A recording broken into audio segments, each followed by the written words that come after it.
ओम ज्ञानाञ्जनशलाकया चक्षुरन्मीलितं येन तस्मै श्रीगुरवे नमः। श्रीचैतन्यमनोभीष्टं स्थापितं येन भूतले स्वयं रूपकदा मह्यं ददाति स्वपदान्तिकम्।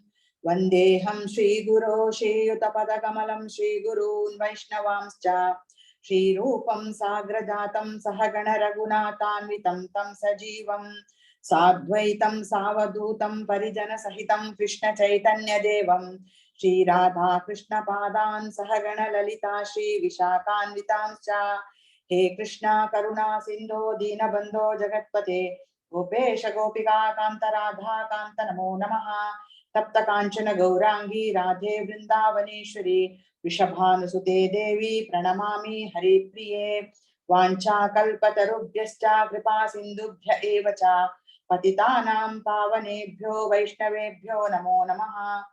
ओम श्री कृष्ण चैतन्य प्रभो नित्यानंद श्री अद्वैत गदाधर श्रीवासादि गौर भक्त वृंदा हरे कृष्णा कृष्ण कृष्ण हरे हरे हरे राम राम राम हरे हरे हरे कृष्णा कृष्ण कृष्ण हरे हरे हरे राम राम राम हरे हरे।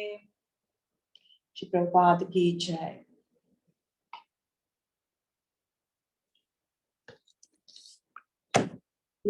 ಇವತ್ತಿನ ಅಧ್ಯಾಯ ಭಕ್ತಿ ಯೋಗ ಅಥವಾ ಭಕ್ತಿ ಸೇವೆ 12ನೇ ಅಧ್ಯಾಯ ಇದು. ನಿನ್ನೆ ನಾವು ಭಗವಂತನ ವಿಶ್ವರೂಪ ದರ್ಶನವನ್ನು ಮಾಡಿದ್ದೇವೆ. ಅರ್ಜುನ ಮಾಡಿದ ಹಾಗೆ ನಮ್ಗೆ ಕಣ್ಣುಗಳಿಂದ ಮಾಡ್ಲಿಕ್ಕೆ ಸಾಧ್ಯ ಇಲ್ಲ, ಆದ್ರೆ ಶ್ರವಣ ಮಾಡುವುದರ ಮೂಲಕ, ಯಾಕೆಂದ್ರೆ ನಾವಿನ್ನೂ ಅಷ್ಟು ಪೂರ್ಣ ಪ್ರಮಾಣದ ಭಕ್ತರಾಗಿಲ್ಲ, ಆದ್ರೆ ಕಿವಿಗಳಿಂದ ಮೂಲಕ ಕೇಳುವ ಮೂಲಕ ಶ್ರವಣ ಮಾಡುವ ಮೂಲಕ ನಾವು ವಿಶ್ವರೂಪದ ದರ್ಶನವನ್ನು ಮಾಡಿದ್ದೇವೆ.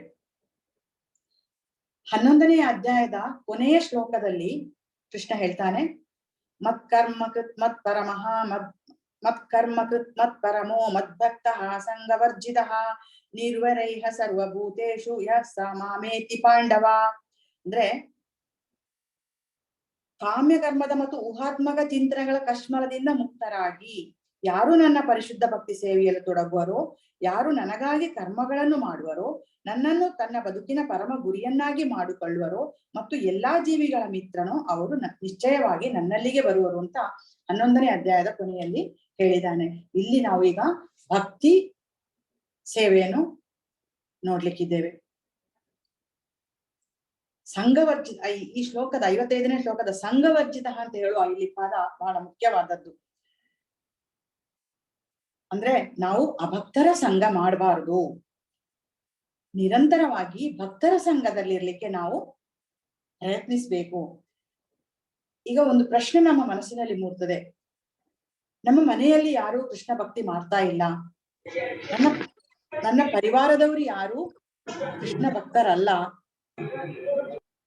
ಅನ್ನುವಂತಹ ಒಂದು ಭಾವನೆ ನಮ್ಮಲ್ಲಿ ಇರ್ತದೆ. ಅಂಥವರೊಟ್ಟಿಗೆ ನಾನು ಒಡನಾಡಬಹುದೇ, ಅಂಥವರೊಂದಿಗೆ ನಾನು ಸಂಬಂಧ ಇಟ್ಕೊಳ್ಬಹುದೇ ಅಂತ ಹೇಳೋ ಒಂದು ಜಿಜ್ಞಾಸೆ ನಮ್ಮಲ್ಲಿ ಮೂಡ್ತದೆ. ಭಕ್ತಿ ಮಾಡೋದ್ರಿಂದ ಇರುವ ಮಾತ್ರಕ್ಕೆ ನಾವು ಯಾರನ್ನೂ ದೂರ ಮಾಡ್ಕೊಳ್ಳುವ ಅಗತ್ಯ ಇಲ್ಲ. ಆದ್ರೆ ನಾವು ಯಾವಾಗಲೂ ಎಲ್ಲಾ ಸಮಯದಲ್ಲೂ ಯಾರೊಟ್ಟಿಗೆ ಮಾತನಾಡುವಾಗಾದ್ರೂ ಅಥವಾ ಉಣ್ಣುತ್ತಿರುವಾಗ ಆಗಿರಬಹುದು, ಪ್ರಯಾಣ ಮಾಡುತ್ತಿರುವಾಗ ಆಗಿರಬಹುದು, ನಾವು ಸದಾ ಕೃಷ್ಣನ ಜ್ಞಾನದಲ್ಲಿ ಇರ್ಬೇಕು. ಯಾರಾದ್ರೂ ನಿಮ್ಮನ್ನು ತೆಗಳಿದರೆ ಅಥವಾ ಅಪಹಾಸ್ಯ ಮಾಡಿದರೆ ನಾವು ಅದಕ್ಕೆ ಅಷ್ಟು ತಲೆಬಿಸಿ ಮಾಡುವ ಅಗತ್ಯ ಇಲ್ಲ. ಅದನ್ನು ಹೇಳಲಿಕ್ಕೆ ಸುಲಭ, ಅಥವಾ ಅನುಷ್ಠಾನ ಮಾಡ್ಲಿಕ್ಕೆ ತುಂಬಾ ಕಷ್ಟ. ಆಚರಣೆಯಲ್ಲಿ ಅದನ್ನು ತೋರಿಸುವುದು ತುಂಬಾ ಕಷ್ಟ. ಯಾಕೆಂತ ಹೇಳಿದ್ರೆ ನಾವಿನ್ನು ನಮ್ಮ ದೇಹದೊಂದಿಗೆ ನಮ್ಮನ್ನು ಗುರುತಿಸ್ತಾ ಇದ್ದೇವೆ. ನಮ್ಮ ಮನಸ್ಸಿಗೆ ಬೇಜಾರಾದಾಗ ಅಥವಾ ಅಂತಹ ಸಮಯದಲ್ಲಿ ನಾವು ಭಗವದ್ಗೀತೆಯಲ್ಲಿ ಭಗವಂತ ಏನು ಉಪದೇಶ ಕೊಟ್ಟಿದ್ದಾನೋ ಅದನ್ನು ನೆನಪಿಸ್ಕೊಳ್ಳಿಕ್ಕೆ ಪ್ರಯತ್ನ ಮಾಡಬೇಕು. ಆಗ ನಿಧಾನವಾಗಿ ನಮ್ಮ ಮನಸ್ಸು ಉದ್ವಿಗ್ನಗೊಳ್ಳುವುದು ಕಡಿಮೆಯಾಗುತ್ತದೆ. ಇದು ಭಕ್ತರ ಸಂಘದಲ್ಲಿರುವಾಗ ನಮಗೆ ಸಾಧ್ಯ ಆಗ್ತದೆ. ಯಾಕೆಂತ ಹೇಳಿದ್ರೆ ನಾವು ಭಕ್ತರ ಸಂಘದಲ್ಲಿ ಯಾವಾಗ್ಲೂ ಪರಮಾತ್ಮನ ಬಗ್ಗೆ ಹೇಳ್ತಾ ಇರ್ತೇವೆ.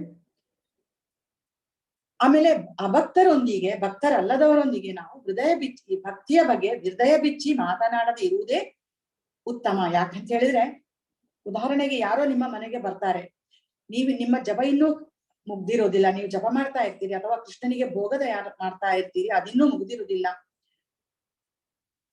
ಅನಗತ್ಯ ಮಾತುಕತೆಗೆ ತೊಡಗ್ತಾರೆ.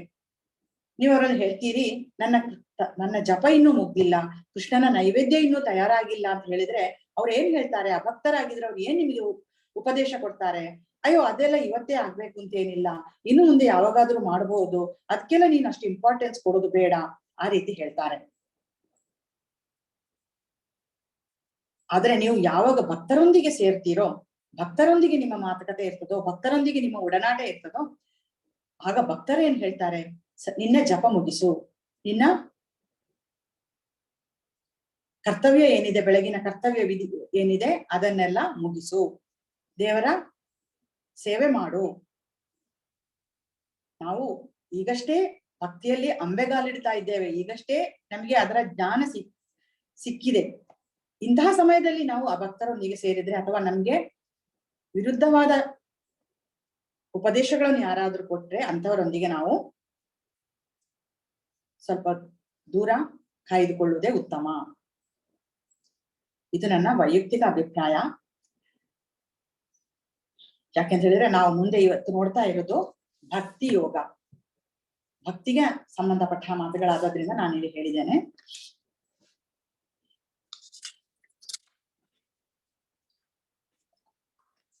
ಅರ್ಜುನ ಉವಾಚ ಏವಂ ಸತತ ಯುಕ್ತಾಯೇ ಭಕ್ತಾ ಸ್ವಾಂ ಪರ್ಯುಪಾಸತೆ ಯೇ ಚಾಪ್ಯಕ್ಷರಮವ್ಯಕ್ತಂ ತೇಷಾಂ ಕೇ ಯೋಗವಿತ್ತಮ. ಅರ್ಜುನನು ಪ್ರಶ್ನಿಸಿದನು, ಸದಾ ನಿನ್ನ ಭಕ್ತಿ ಸೇವೆಯಲ್ಲಿ ಉಚಿತವಾದ ರೀತಿಯಲ್ಲಿ ನಿರತರಾದವರು, ಅವ್ಯಕ್ತವಾದ ನಿರಾಕಾರ ಬ್ರಹ್ಮನನ್ನು ಪೂಜಿಸುವವರು, ಇವರಲ್ಲಿ ಯಾರು ಹೆಚ್ಚು ಪರಿಪೂರ್ಣರೆಂದು ಭಾವಿಸಬೇಕು? ಇಲ್ಲಿ ಅರ್ಜುನ 2 ಪ್ರಶ್ನೆ ಇಡ್ತಾನೆ ಕೃಷ್ಣನ ಮುಂದೆ. ಒಂದು, ಭಕ್ತಿ ಸೇವೆಯಲ್ಲಿ ಉಚಿತವಾದ ರೀತಿಯಲ್ಲಿ ನಿರತರಾದವರು, ಇನ್ನೊಂದು ನಿರಾಕಾರ ಬ್ರಹ್ಮನನ್ನು ಪೂಜೆ ಮಾಡುವರು. ಅಂದ್ರೆ ಭಕ್ತಿಯೋಗದಲ್ಲಿ 2 ರೀತಿಯ ವಿಭಾಗವನ್ನು ನಾವು ನೋಡ್ಬೋದು, 2 ರೀತಿಯ ಜನರನ್ನು ನಾವು ನೋಡ್ಬೋದು. ಒಂದು ಸಾಕಾರ ಭಕ್ತಿ ಮತ್ತು ಇನ್ನೊಂದು ನಿರಾಕಾರ ಭಕ್ತಿ ಮಾರ್ಗ. ಸಾಕಾರ ಭಕ್ತಿ ಅಂದ್ರೆ ದೇವರ ಅರ್ಚಾ ವಿಗ್ರಹವನ್ನು ಸ್ಥಾಪಿಸಿ ಅದಕ್ಕೆ ಅಲಂಕಾರ, ಅಭಿಷೇಕ, ನೈವೇದ್ಯ ಸಮರ್ಪಣೆ, ಈ ರೀತಿಯ ಪೂಜೆ ಮಾಡುವವರು ಸಾಕಾರ ಭಕ್ತಿಯಲ್ಲಿ ಇರುವವರು. ಇನ್ನೊಂದು ಮಾರ್ಗ ನಿರಾಕಾರವಾದಿಗಳದ್ದು. ಅವರು ಬರೇ ಶೂನ್ಯದಲ್ಲಿ ಮನಸ್ಸನ್ನಿಟ್ಟು ಧ್ಯಾನದಲ್ಲಿ ತೊಡಗಿರ್ತಾರೆ. ಸಾಕಾರವಾದಿ ಪೂಜೆ ಅದು ನೇರವಾದದ್ದು. ಅವರು ಕೃಷ್ಣನ ಗುಣ, ಆಕಾರ, ಚೆಲುವು, ಲೀಲೆಗಳನ್ನು ನೆನೆದು ಆಲೋಚಿಸ್ತಾರೆ, ಆನಂದಿಸ್ತಾರೆ. ಅವರು ದೇವರ ಎದುರು ಯಾವುದೇ ಅಪರಾಧ ಮಾಡೋದಿಲ್ಲ, ಯಾಕಂದ್ರೆ ಅವರು ದೇವರನ್ನು ಒಂದು ವ್ಯಕ್ತಿಯಾಗಿ ಪರಿಗಣನೆ ಮಾಡ್ತಾರೆ. ದೇವರ ಕೋಣೆ ಅಂತ ಹೇಳಿದ್ರೆ ಅದು ಅಷ್ಟು ಶುಚಿಯಾಗಿ ಇರಿಸ್ತಾರೆ. ದೇವರ ಮೂರ್ತಿಯನ್ನು ಅವರು ತಪ್ಪು ಜಾಗದಲ್ಲಿ ಅಥವಾ ಅಶುದ್ಧವಾದ ಜಾಗದಲ್ಲಿ ಅವರು ಇಡುವುದಿಲ್ಲ. ಒಂದು ರೀತಿಯ ದೇವರು ಕೂಡ ವ್ಯಕ್ತಿ ಅಂತ ಹೇಳುವ ರೀತಿಯಲ್ಲಿ ಅವರು ಪೂಜೆ ಮಾಡ್ತಾರೆ ಸಾಕಾರವಾದಿಗಳು. ಆದ್ರೆ ನಿರಾಕಾರವಾದಿಗಳದ್ದು ಒಂದು ರೀತಿಯ ಅದೊಂದು ರೀತಿಯ ಆಲಸ್ಯ ಅಂತ ಹೇಳ್ಬೋದು. ಅವರು ಭಗವಂತನಿಗೆ ಯಾವುದೇ ರೀತಿಯ ಡಿವೋಷನಲ್ ಸರ್ವಿಸ್ ಅಂದ್ರೆ ಸೇವೆಯನ್ನು ಸಲ್ಲಿಸುವುದಿಲ್ಲ. ಅಲಂಕಾರವಿಲ್ಲ, ಅಲ್ಲಿ ಅಭಿಷೇಕ ಇಲ್ಲ, ಅರ್ಚನೆ ಇಲ್ಲ, ಬರೀ ಶೂನ್ಯದಲ್ಲಿ ದೃಷ್ಟಿಯನ್ನು ನೆಟ್ಟು ಧ್ಯಾನ ಮಾಡ್ತಾ ಇರ್ತಾರೆ. ಇದರ ಬಗ್ಗೆ ಒಂದು ಉದಾಹರಣೆ ಹೇಳ್ಬೋದು. ನಿಮಗೊಂದು ಮಗು ಇದೆ, ಮಗುವಿನ ಜನ್ಮದಿನವನ್ನು ನೀವು ಆಚರಣೆ ಮಾಡ್ತಾ ಇರ್ತೀರಿ. ಏನ್ ಮಾಡ್ತೀರಿ? ಮಗುವಿಗೆ ಇಷ್ಟವಾದ ಆಟದ ಸಾಮಾನನ್ನು ಖರೀದಿ ಮಾಡ್ತೀರಿ, ಮಗುವಿಗೆ ಹಿಡಿಸಿದಂತಹ ಅಂಗಿಯ ಡ್ರೆಸ್, ಹುಡುಗಿಯಾಗಿರ್ಬೋದು ಹುಡುಗ ಆಗಿರ್ಬೋದು ಅಂತಹ ಒಂದು ಡ್ರೆಸ್ ಖರೀದಿ ಮಾಡ್ತೀರಿ. ಮಗುವಿನ ಇಷ್ಟದ ತಿಂಡಿ ತಿನಿಸುಗಳನ್ನು ನೀವು ತಯಾರು ಮಾಡ್ತೀರಿ. ಮಗುವಿನ ಸ್ನೇಹಿತರನ್ನು, ಅವರ ತಂದೆ ತಾಯಿಗಳನ್ನು ಮನೆಗೆ ಆಹ್ವಾನಿಸ್ತೀರಿ ಮತ್ತು ನಿಮ್ಮ ಮಗುವಿನ ಚಟುವಟಿಕೆಗಳನ್ನು ಅವರಿಗೆ ವಿವರಿಸ್ತೀರಿ. ಅದೇ ಇನ್ನೊಂದು ರೀತಿ ಮಾಡುದು ನಿರಾಕಾರವಾದಿಯ ರೀತಿ ಆದ್ರೆ, ನಿಮಗೆ ಮಗು ಇಲ್ಲ, ಆದ್ರೆ ಮಗು ಇದೆ ಅಂತ ನೀವು ಭಾವಿಸಿ ಜನ್ಮದಿನವನ್ನು ಕೊಂಡಾಡ್ತೀರಿ. ಯಾವ ರೀತಿ ನೀವು ಜನ್ಮದಿನ ಕೊಂಡಾಡ್ಲಿಕ್ಕೆ ಸಾಧ್ಯ? ಯಾವ ರೀತಿಯ ಯಾವ ಸೈಜಿನ ಅಂಗಿಯನ್ನು ನೀವು ಮಗುವಿಗೆ ತರ್ಬೋದು, ಯಾವ ಆಟದ ಸಾಮಾನು ನೀವು ಮಗುವಿಗೆ ತರ್ಬೋದು, ನೀವು ಮಗುವಿಗೆ ಯಾವ್ದು ಇಷ್ಟ ಅಂದ್ರೆ ನಿಮಗೆ ಗೊತ್ತಿಲ್ಲ, ಅಥವಾ ಮಗು ಇಲ್ವೇ ಇಲ್ಲ ಅಂತ ಸಮಯದಲ್ಲಿ ನೀವು ಯಾವ ರೀತಿಯ ತಿಂಡಿಗಳನ್ನು ನೀವು ತಯಾರಿಸ್ತೀರಿ? ಆ ರೀತಿ ಇದು ನಿರಾಕಾರ ಮತ್ತು ಸಾಕಾರ ಪೂಜೆಯ ಒಂದು ಉದಾಹರಣೆ ನಾನು ಹೇಳಿದ್ದು. ಅದರಿಂದ ಕೃಷ್ಣನಲ್ಲಿ ಅನುರಕ್ತರಾಗ್ಬೇಕಾದ್ರೆ ಸಾಕಾರ ಪೂಜೆಯೇ ಅತ್ಯಂತ ಸಮಂಜಸ ಎಂದು ಪ್ರಭುಪಾದರು ಹೇಳ್ತಾರೆ. ಕೃಷ್ಣ ಹೇಳ್ತಾನೆ, ಶ್ರೀ ಭಗವಾನ್ ವಾಚ ಮಯ್ಯಾವೇಶ್ಯ ಮನೋ ಯೇ ಮಾಂ ನಿತ್ಯ ಯುಕ್ತ ಉಪಾಸತೆ ಶ್ರದ್ಧಯ ಪರಯೋಪೇತಾಸ್ತೆ ಮೇ ಯುಕ್ತತಮಾ ಮತಃ. ಯಾರು ನನ್ನ ದೇವೋತ್ತಮ ಪರಮಪುರುಷನು ಹೀಗೆಂದನು, ಯಾರು ನನ್ನ ಸಾಕಾರ ರೂಪದಲ್ಲಿ ತಮ್ಮ ಮನಸ್ಸನ್ನು ನಿಲ್ಲಿಸುತ್ತಾರೋ ಮತ್ತು ಅಧಿಕವಾದ ಮತ್ತು ಅಲೌಕಿಕವಾದ ನಿಷ್ಠೆಯಿಂದ ನನ್ನನ್ನು ಪೂಜಿಸುವುದರಲ್ಲಿ ನಿರತರಾಗಿರುತ್ತಾರೋ ಅವರನ್ನು ನಾನು ಅತ್ಯಂತ ಪರಿಪೂರ್ಣರು ಎಂದು ಭಾವಿಸುತ್ತೇನೆ. ಕೃಷ್ಣ ಇಲ್ಲಿ ಸ್ವತಃ ಹೇಳುತ್ತಿದ್ದಾನೆ, ನನ್ನ ಸಾಕಾರ ರೂಪದ ಆರಾಧನೆಯೇ ಅತ್ಯಂತ ಶ್ರೇಷ್ಠವಾದದ್ದು. ಅವರು ಅಲಂಕಾರಕ್ಕಾಗಿ ಹೂವನ್ನು ಕಿತ್ತು ತರ್ತಾರೆ, ಅರ್ಚನೆಗಾಗಿ ತುಳಸಿ ತರ್ತಾರೆ, ಕೃಷ್ಣನ ನೈವೇದ್ಯಕ್ಕಾಗಿ ಆಹಾರವನ್ನು ತಯಾರು ಮಾಡ್ತಾರೆ. ಅವರು ಏನು ಮಾಡಿದ್ರು ಕೃಷ್ಣನೊಂದಿಗೆ ಒಂದು ಸಂಬಂಧ ಇದೆ. ಅವರ ಎಲ್ಲಾ ಕೆಲಸವು ಕೃಷ್ಣನಿಗೆ ಸಂಬಂಧಪಟ್ಟದ್ದು. ಯಾವ ಕೆಲಸವನ್ನು ಮಾಡಿದ್ರು ಅವರು ಕೃಷ್ಣನಿಗೋಸ್ಕರ ಮಾಡ್ತಾ ಇದ್ದಾರೆ. ಮಾರುಕಟ್ಟೆಗೆ ಹೋಗಿ ಸಾಮಾನು ತರುವಾಗ್ಲೂ, ತರಕಾರಿ ತರುವಾಗ್ಲೂ ಅವರು ಕೃಷ್ಣನ ಭೋಗಕ್ಕಾಗಿ ಆಹಾರ ತಯಾರು ಮಾಡ್ಲಿಕ್ಕೆ ಸಾಮಾನು ತರ್ತಾ ಇರ್ತಾರೆ. ಆದ್ರೆ ನಿರಾಕಾರವಾದಿಗಳು ಧ್ಯಾನದ ಬಗ್ಗೆ ಹೇಳ್ತಾರೆ. ಶೂನ್ಯವನ್ನು ದಿಟ್ಟಿಸಿ ಹೇಗೆ ಧ್ಯಾನ ಮಾಡೋದು, ಯಾವುದರ ಮೇಲೆ ಮನಸ್ಸನ್ನು ಕೇಂದ್ರೀಕರಿಸುವುದು? ಆದ್ರಿಂದ ಕೃಷ್ಣ ಇಲ್ಲಿ ನಿರಾಕಾರ ಪೂಜೆಯ ವ್ಯವಸ್ಥೆಯನ್ನು ತಳ್ಳಿ ಹಾಕ್ತಾನೆ. ಕೆಲವರು ಹೇಳಬಹುದು, ನಮ್ಮ ಮನೆಯಲ್ಲಿ ಜಾಗ ಇಲ್ಲ, ಕೃಷ್ಣನ ವಿಗ್ರಹ ಇಡ್ಲಿಕ್ಕೆ ನಮ್ಮ ಮನೆಯಲ್ಲಿ ಜಾಗ ಇಲ್ಲ ಅಂತ. ನಿಮ್ಮ ಯಾರ ಮನೆಯಲ್ಲೂ ಕೃಷ್ಣನ ಒಂದು ಫೋಟೋ ಇರದೇ ಇರ್ಲಿಕ್ಕೆ ಸಾಧ್ಯವೇ ಇಲ್ಲ. ಒಂದು ಸುಂದರವಾದ ಶುದ್ಧವಾದ ಜಾಗದಲ್ಲಿ ಕೃಷ್ಣನ ಫೋಟೋವನ್ನು ಇರಿಸಿ ಬೆಳಿಗ್ಗೆ ಸಂಜೆ ದೇವರ ಎದುರು ಒಂದು ಗ್ಲಾಸ್ ನೀರನ್ನು ಇಡ್ಬೋದು. ನೀವು ಹಾಲು, ಎಲ್ಲರ ಮನೆಯಲ್ಲೂ ನಾವು ಹಾಲನ್ನು ಖರೀದಿ ಮಾಡ್ತೇವೆ. ಬೆಳಿಗ್ಗೆ ಎದ್ದು ದೇವರಿಗೆ ಹಾಲು ಕಾಯಿಸಿ ಒಂದು ಲೋಟ ಹಾಲನ್ನು ದೇವರಿಗೆ ಸಮರ್ಪಣೆ ಮಾಡಬಹುದು. ಏನು ನಾವು ಯುಕ್ತವಾದ ಆಹಾರವನ್ನು ತಯಾರು ಮಾಡ್ತೇವೋ ಅದನ್ನು ದೇವರ ಮುಂದಿಟ್ಟು ಸ್ವೀಕರಿಸಿ ಕೃಷ್ಣ ಅಂತ ಹೇಳಿ ಪ್ರಾರ್ಥನೆ ಮಾಡಬಹುದು. ಒಂದು ದಳ ತುಳಸಿ ತಂದು ಕೃಷ್ಣನ ಪಾದದಲ್ಲಿಟ್ಟು ಅವನಿಗೆ ನಮಸ್ಕಾರ ಮಾಡಬಹುದು. ಎಲ್ಲಿ ಮನೆ ಅಕ್ಕಪಕ್ಕದಲ್ಲಿ ಎಲ್ಲಿಯಾದ್ರೂ ಒಂದು ಹೂ ಸಿಕ್ಕಿದ್ರೆ ಅದನ್ನು ತಂದು ಕೃಷ್ಣನ ಪಾದದಲ್ಲಿ ಇಡಬಹುದು. ಕೃಷ್ಣ ದೇವರು ನಿಮ್ಮ ಭಕ್ತಿಯನ್ನು ಮಾತ್ರ ನೋಡ್ತಾರೆ, ನಿಮ್ಮ ಆಡಂಬರವನ್ನು ನೋಡುವುದಿಲ್ಲ. ಆಡಂಬರದ ಪೂಜೆ ಬೇಡ ಕೃಷ್ಣನಿಗೆ. ನಿಮ್ಮಲ್ಲಿರುವ ಭಕ್ತಿ ನೀವು ಎಷ್ಟು ಶ್ರದ್ಧೆಯಿಂದ ಮಾಡ್ತಿದ್ದೀರಿ ಅನ್ನುವುದು ಮಾತ್ರ ಮುಖ್ಯ. ಎಷ್ಟು ದೃಢತೆ ಇದೆ ನಿಮ್ಮಲ್ಲಿ, ಅದನ್ನು ಮಾತ್ರ ಕೃಷ್ಣ ನೋಡ್ತಾನೆ.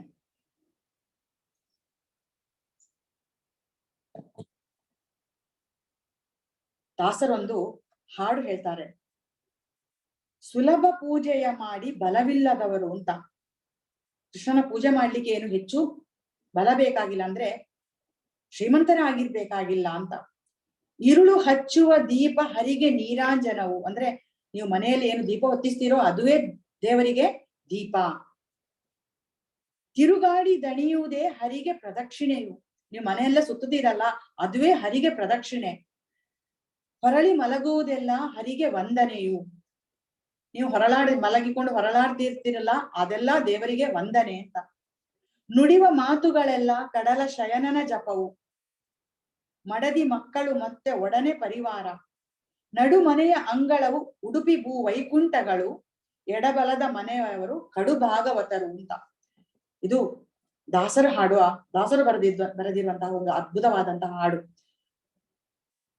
ನಮ್ಮಲ್ಲಿ ನಾವು ಮನಸ್ಸಿನಲ್ಲಿ ಯಾವಾಗಲೂ ನೆನಪಿದ್ರೆ ಸಾಕು, ಈ ರೀತಿಯಾಗಿ ನಾವು ಅನುಸಂಧಾನ ಮಾಡ್ಕೊಳ್ಬಹುದು ಅನ್ನೋ ರೀತಿ ಪದ್ಯವನ್ನು ಹಾಡನ್ನು ಬರೆದಿದ್ದಾರೆ. ಭಗವಂತ ಅರ್ಚಾರೂಪದಲ್ಲಿ ಕಲಿಯುಗದಲ್ಲಿ ಕಾಣಿಸಿಕೊಂಡಿದ್ದಾನೆ, ಪ್ರಕಟವಾಗಿದ್ದಾನೆ. ಆ ಅರ್ಚಾರೂಪ ಮಾರ್ಬಲ್ನದ್ದಾಗಿರ್ಬಹುದು, ಮರವಾಗಿರಬಹುದು, ಶಿಲೆ ಆಗಿರಬಹುದು, ಲೋಹದ್ದಾಗಿರಬಹುದು, ಅಷ್ಟಧಾತುವಿನದ್ದಾಗಿರಬಹುದು, ಎಲ್ಲೇ ಯಾವುದಲ್ಲೇ ಕೃಷ್ಣನ ವಿಗ್ರಹವನ್ನು ಮಾಡಿರ್ಲಿ, ಅಲ್ಲಿ ಪ್ರಾಣ ಪ್ರತಿಷ್ಠೆ ಮಾಡಿದ್ರೆ ದೇವರು ಪ್ರತ್ಯಕ್ಷನಾದ ಹಾಗೆ.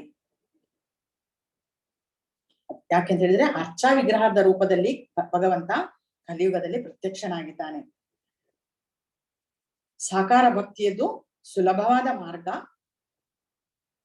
ಕೃಷ್ಣನಿಗಾಗಿ ಸೇವೆ ಮಾಡುತ್ತಾ, ಜಪ ಮಾಡುತ್ತಾ, ಸಂಕೀರ್ತನೆ ಮಾಡುತ್ತಾ ಇರುವಂತಹ ಆನಂದದಾಯಕವಾದಂತಹ ಒಂದು ಮಾರ್ಗ ಇದು. ಜೀವನದಲ್ಲಿ ಇರುವಾಗಲೂ, ಸತ್ತ ನಂತರವೂ ನಮಗೆ ಪ್ರತಿಫಲ ಕೊಡುವಂತಹದ್ದು. LIC ಒಂದು ಮಾತಿದೆ ಅಲ್ವಾ, ಅಡ್ವರ್ಟೈಸ್ಮೆಂಟ್ ಅಲ್ಲಿ ನೀವು ನೋಡಿರ್ಬಹುದು, ಜೀವನ್ ಕಿ ಸಾಥ್ ಬಿ ಅವ್ರ ಜೀವನ್ ಕಿ ಬಾದ್ ಬಿ ಅಂತ. ಭಕ್ತಿಯೂ ಹಾಗೆ, ಜೀವನದಲ್ಲಿ ಇರುವಲ್ಲಿಗೂ, ಜೀವನದಲ್ಲಿ ಇರುವಾಗವೂ, ಜೀವನದ ನಂತರವೂ ನಮಗೆ ಉಪಯೋಗಕ್ಕೆ ಬರ್ತದೆ.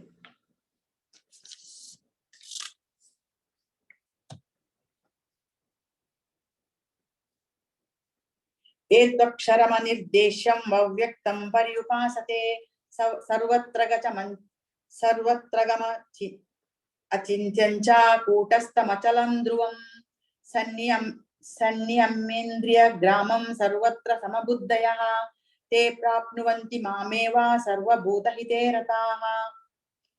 ಅವ್ಯಕ್ತವಾದದ್ದು, ಇಂದ್ರಿಯಗಳ ಗ್ರಹಿಕೆಯನ್ನು ಮೀರಿದ್ದು, ಸರ್ವವ್ಯಾಪಿಯೂ ಅಚಿಂತ್ಯವಾದದ್ದು, ಬದಲಾವಣೆ ಇಲ್ಲದ್ದು, ಸ್ಥಿರವಾದದ್ದು ಮತ್ತು ನಿಶ್ಚಲವಾದದ್ದು. ಇದು ಪರಮಸತ್ಯದ ನಿರಾಕಾರ ಪರಿಕಲ್ಪನೆ.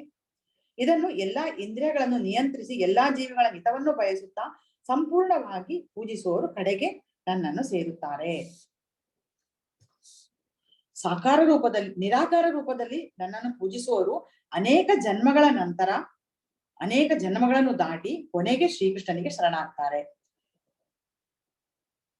ನಿರಾಕಾರವಾದಿಗಳು ಕೃಷ್ಣನ ಬಳಿ ತಲುಪಬೇಕಾದ್ರೆ ಎಂದಾದ್ರೂ ಒಂದು ದಿನ ಅವರು ಸಾಕಾರ ಭಕ್ತಿಯ ಮಾರ್ಗಕ್ಕೆ ಬರಲೇಬೇಕು ಎಂದು ಕೃಷ್ಣ ಇಲ್ಲಿ ಹೇಳ್ತಾನೆ.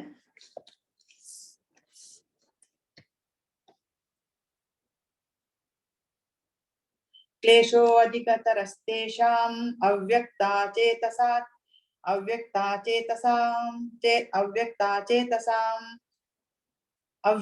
ಹಿ ಗತಿರ್ದುಃಖಂ ದೇಹವದ್ಭಿರಪಾಪ್ಯತೆ.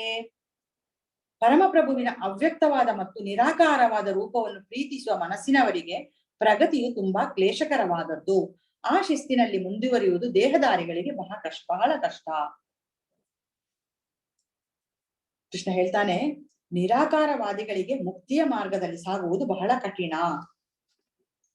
ಆದ್ದರಿಂದ ಕಲಿಯುಗದ ಮಾರ್ಗ ಭಕ್ತಿ ಮಾರ್ಗ, ಸಾಕಾರ ರೂಪದ ಭಕ್ತಿ. ದೇಹದಾರಿಗೆ ಅಂದ್ರೆ ನಮಗೆ ದೇಹ ಬೇರೆ ಆತ್ಮ ಬೇರೆ ಎಂದು ಅದನ್ನು ಅನ್ವಯಿಸುವುದು ಬಹಳ ಕಷ್ಟ, ತಾತ್ವಿಕವಾಗಿ ಅನ್ವಯಿಸುವುದು ಬಹಳ ಕಷ್ಟ. ಅದನ್ನು ಜೀವನದಲ್ಲಿ ಅಳವಡಿಸಿಕೊಳ್ಳುವುದು ಸ್ವಲ್ಪ ಕಷ್ಟ. ಯಾಕೆಂದ್ರೆ ನಾವು ಇನ್ನೂ ಭಕ್ತಿ ಮಾರ್ಗದಲ್ಲಿ ಮುಂದುವರೆದಿಲ್ಲ, ಮುಂದುವರಿಲಿಕ್ಕೆ ಇನ್ನೂ ಬಹಳ ಬಾಕಿ ಇದೆ, ದಾರಿ ಇನ್ನೂ ದೀರ್ಘವಾಗಿದೆ. ಭಕ್ತಿ ಮಾರ್ಗದ ತುದಿಗೆ ತಲುಪಿದಂತಹ ಮಹಾತ್ಮನಿಗೆ ಮಾತ್ರ ಈ ರೀತಿಯ ಆತ್ಮ ಬೇರೆ ದೇಹ ಬೇರೆ ಎಂತೆನ್ನುವ ರೀತಿಯಲ್ಲಿ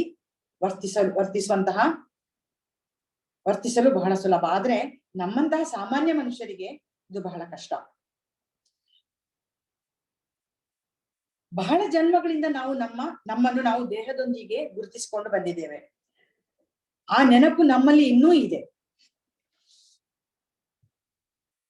ನಮ್ಮ ಮನಸ್ಸಿನಲ್ಲಿರುವ ದೈಹಿಕ ಕಲ್ಪನೆಯನ್ನು ನಾವು ಹೀಗೆ ಅನ್ವಯಿಸ್ತೇವೆ. ಅಂದ್ರೆ ಅರ್ಚಾ ವಿಗ್ರಹದ ರೂಪದಲ್ಲಿ ಕೃಷ್ಣನಿಗೂ ದೇಹ ಇದೆ ಅಂತ ಹೇಳಿ ಇದೆ ಎನ್ನುವ ರೀತಿಯಲ್ಲಿ. ನೀವೀಗ ನಿಮ್ಮ ತಂದೆ ತಾಯಿಯನ್ನು ಗೌರವಿಸ್ತೀರಿ, ಒಂದು ಉದಾಹರಣೆ, ಅವರನ್ನು ಪ್ರೀತಿಸ್ತೀರಿ, ಅವರ ಗುಣಲಕ್ಷಣಗಳು ನಿಮಗೆ ಇಷ್ಟ. ಯಾಕೆಂದ್ರೆ ಅವರು ನಿಮಗೆ ಮಾರ್ಗದರ್ಶಕರು, ನಿಮ್ಮ ಏಳಿಗೆಯನ್ನು ಅವರು ಬಯಸುವವರು. ಆ ರೀತಿಯಾಗಿ ನೀವು ಅವರನ್ನು ನೋಡಿದ್ದೀರಿ, ಆದ್ರಿಂದ ಅವರನ್ನು ನೀವು ಭಕ್ತಿ ಆಧಾರದಿಂದ ಮರ್ಯಾದೆಯಿಂದ ನೋಡ್ತೀರಿ. ಒಂದು ವೇಳೆ ನಿಮಗೆ ತಂದೆ ತಾಯಿ ಇಲ್ಲ ಅಂದ್ರೂ ಕೂಡ ನಿಮ್ಮ ಚಿಕ್ಕಪ್ಪನೋ ಚಿಕ್ಕಮ್ಮನೋ ಮಾವನೋ ನಿಮಗೆ ಅವರ ಬಗ್ಗೆ ಹೇಳಿರ್ತಾರೆ, ಅವರ ಗುಣಲಕ್ಷಣಗಳ ಬಗ್ಗೆ ನಿಮಗೆ ವಿವರಿಸಿರ್ತಾರೆ. ಆ ರೀತಿಯಾಗಿ ನೀವು ಅವರನ್ನು ಮನಸ್ಸಿನಲ್ಲಿ ಕಲ್ಪಿಸಿಕೊಂಡು ನೀವು ಅವರನ್ನು ಪ್ರೀತಿಸ್ತೀರಿ, ಗೌರವಿಸ್ತೀರಿ. ಹಾಗೆ ಭಗವಂತನ ಅರ್ಚಾ ವಿಗ್ರಹ ಕೂಡ ಅವನ ಅಧಿಕೃತ ರೂಪ. ಅದನ್ನು ಶಾಸ್ತ್ರಗಳಲ್ಲಿ ಭಗವದ್ಗೀತೆಗಳು ವರ್ಣಿಸಿದೆ. ಆ ರೂಪದ ಮೂಲಕ ದೇವರು ನಮ್ಮ ಸೇವೆಯನ್ನು ಸ್ವೀಕರಿಸ್ತಾನೆ. ಉದಾಹರಣೆಗೆ ಈಗ ಅಂಚೆ ಪೆಟ್ಟಿಗೆಯಲ್ಲಿ ನೀವು ಕಾಗದ ಬರೆದು ಅದಕ್ಕೆ ಸರಿಯಾದ ವಿಳಾಸವನ್ನು ಬರೆದು ಸರಿಯಾದ ಅಂಚೆ ಡಬ್ಬಿಯಲ್ಲಿ ಹಾಕಿದ್ರೆ ಮಾತ್ರ ಅದು ಸರಿಯಾದ ವಿಳಾಸವನ್ನು ತಲುಪ್ತದೆ. ಯಾವುದೋ ಒಂದು ಡಬ್ಬಿಯಲ್ಲಿ ನೀವು ವಿಳಾಸ ಬರೆದು ಒಂದು ಕಾಗದವನ್ನು ಹಾಕಿದ್ರೆ ಅದು ಯಾರಿಗೆ ತಲುಪಬೇಕೋ ಅದು ಅಲ್ಲಿಗೆ ತಲುಪುವುದಿಲ್ಲ. ಆದ್ರಿಂದ ಕೃಷ್ಣನಿಗೆ ರೂಪ ಉಂಟು. ಯಾವ ರೂಪ ಉಂಟು ಅಂತ ಹೇಳಿ ಕೃಷ್ಣ ಇಲ್ಲಿ ಹೇಳಿದ್ದಾನೆ. ಆ ರೂಪದ ಮೂಲಕವೇ ನಾವು ಅವನನ್ನು ಸೇವನೆ ಮಾಡಬೇಕು. ಅದು ಬಿಟ್ಟು ಕೃಷ್ಣ ಹಾಗಿರ್ಬೋದು ಹೀಗಿರ್ಬೋದು ಅಂತ ಚಿಂತನೆ ಮಾಡುತ್ತಾ ನಮ್ಮ ಊಹೆಯಲ್ಲೇ ನಾವು ಬದುಕ್ತಾ ಇದ್ರೆ ನಮ್ಮ ಜೀವನ ಎಂದು ದುಃಖಮಯವೇ. ಅದಕ್ಕೊಂದು ತಾರ್ಕಿಕ ಅಂತ್ಯವನ್ನು ಕಂಡುಹಿಡಿಯುವುದು ಸಾಧ್ಯ ಇಲ್ಲ. ನಮಗೆ ನಾವು ದಾರಿ ತಪ್ಪುವ ಸಾಧ್ಯತೆಗಳೇ ಜಾಸ್ತಿ. ಬದಲಾಗಿ ನಾವು ಗೀತೆಯಲ್ಲಿ ಯಾವ ರೀತಿ ಸಾಕಾರ ಪೂಜೆಯನ್ನು ಕೃಷ್ಣ ಅನುಷ್ಠಾನ ಮಾಡ್ಲಿಕ್ಕೆ ಹೇಳಿದ್ದಾನೋ ಅದೇ ರೀತಿ ನಾವು ಮುಂದುವರಿದ್ರೆ ನಮ್ಮ ದಾರಿ ಸುಲಭ.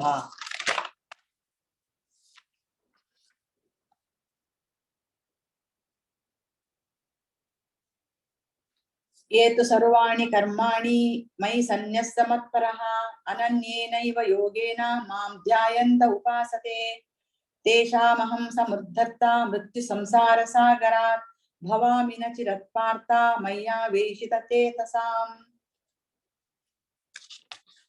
ಪಾರ್ಥ, ತಮ್ಮ ಎಲ್ಲಾ ಕರ್ಮಗಳನ್ನು ನನಗೆ ಅರ್ಪಿಸಿ ನಿಶ್ಚಲವಾಗಿ ನನ್ನಲ್ಲಿ ಭಕ್ತಿ ಇಟ್ಟು ಭಕ್ತಿ ಸೇವೆಯಲ್ಲಿ ನಿರತರಾಗಿ ಸದಾ ನನ್ನನ್ನೇ ಧ್ಯಾನಿಸುತ್ತಾ ನನ್ನನ್ನೇ ಮನಸ್ಸನ್ನು ನಿಲ್ಲಿಸಿ ನನ್ನನ್ನು ಪೂಜಿಸುವವರನ್ನು ನಾನು ಹುಟ್ಟು ಸಾವುಗಳ ಸಂಸಾರ ಸಾಗರದಿಂದ ಶೀಘ್ರವಾಗಿ ಉದ್ಧಾರ ಮಾಡುತ್ತೇನೆ. ಭಕ್ತಿಯಲ್ಲಿ ಪೂಜೆ ಮಾಡುವವರನ್ನು ಅಥವಾ ಭಕ್ತಿ ಯೋಗದಲ್ಲಿ ದೃಢವಾಗಿ ನಂಬಿಕೆ ಇಟ್ಟವರನ್ನು ಅದೃಷ್ಟವಂತರು ಎಂದು ಪ್ರಭುಪಾದರು ಕರೆಯುತ್ತಾರೆ. ಯಾಕೆಂದ್ರೆ ಭಗವಂತ ಅವರನ್ನು ಶೀಘ್ರವಾಗಿ ಉದ್ಧರಿಸುತ್ತಾನೆ. ಕೃಷ್ಣ ಅದನ್ನಿಲ್ಲಿ ದೃಢಪಡಿಸ್ತಾನೆ. ಅವನು ಯಾವುದೇ ಕೆಲಸ ಮಾಡುತ್ತಿರಬಹುದು, ಆದ್ರೆ ಭಕ್ತಿಯೇ ಇಲ್ಲಿ ಮಾನದಂಡ. ಕೃಷ್ಣನನ್ನು ಪ್ರಸನ್ನಗೊಳಿಸುವುದೇ ಅವನ ಜೀವನದ ಉದ್ದೇಶ.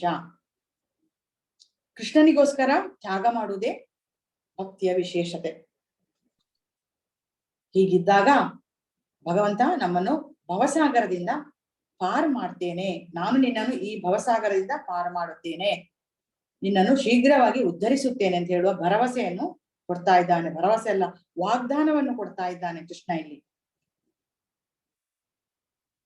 ಕೃಷ್ಣನ ಲೋಕಕ್ಕೆ ಹೋಗ್ಲಿಕ್ಕೆ ನಾವೇನು ವಿದ್ವಾಂಸರಾಗಬೇಕಿಲ್ಲ, ವೇದಶಾಸ್ತ್ರಗಳ ಅಧ್ಯಯನ ಮಾಡಿ ಪಂಡಿತರಾಗಬೇಕಾಗಿಲ್ಲ. ಅವನ ಸಂಕೀರ್ತನೆ ಮಾಡುತ್ತಾ ಎಲ್ಲಾ ಕರ್ಮಗಳನ್ನು ಅವನಿಗೆ ಅರ್ಪಿಸಿ ಪರಮಪ್ರಭುವಿಗೆ ಸೇವೆಯನ್ನು ಅರ್ಪಿಸಿದರಲ್ಲಿ ಮಗ್ನರ ಆಗಿದ್ದರೆ ಆಯ್ತು. ಕೃಷ್ಣ 18ನೇ ಅಧ್ಯಾಯದಲ್ಲಿ ಕೊನೆಗೆ ಹೇಳ್ತಾನೆ, ಸರ್ವಧರ್ಮಾನ್ ಪರಿತ್ಯಜ್ಯ ಮಾಮೇಕಂ ಶರಣಂ ವ್ರಜ ಅಹಂ ತ್ವಾ ಸರ್ವ ಪಾಪೇಭ್ಯೋ ಮೋಕ್ಷ ಇಷ್ಯಾಮಿ ಮಾ ಶುಚಃ. ಅಂದ್ರೆ ನಾನು ನಿನ್ನನ್ನು ಎಲ್ಲಾ ಪಾಪಗಳಿಂದ ಮುಕ್ತನನ್ನಾಗಿ ಮಾಡಿ ಮೋಕ್ಷವನ್ನು ಕರುಣಿಸುತ್ತೇನೆ. ನಾವೇನ್ ಮಾಡ್ಬೇಕು? ಅನನ್ಯವಾದ ಭಕ್ತಿಯಲ್ಲಿ ಇರಬೇಕು. ಇಷ್ಟು ಮಾಡಿದ್ರೆ ಕೃಷ್ಣ ನಿನ್ನ ಎಲ್ಲಾ ಪಾಪಗಳಿಂದ ನಿನ್ನನ್ನು ಮುಕ್ತನನ್ನಾಗಿ ಮಾಡಿ ನನ್ನ ಧಾಮಕ್ಕೆ ಕರೆದುಕೊಂಡು ಹೋಗ್ತೇನೆ ಅಂತ ಕೃಷ್ಣ ಹೇಳ್ತಾನೆ.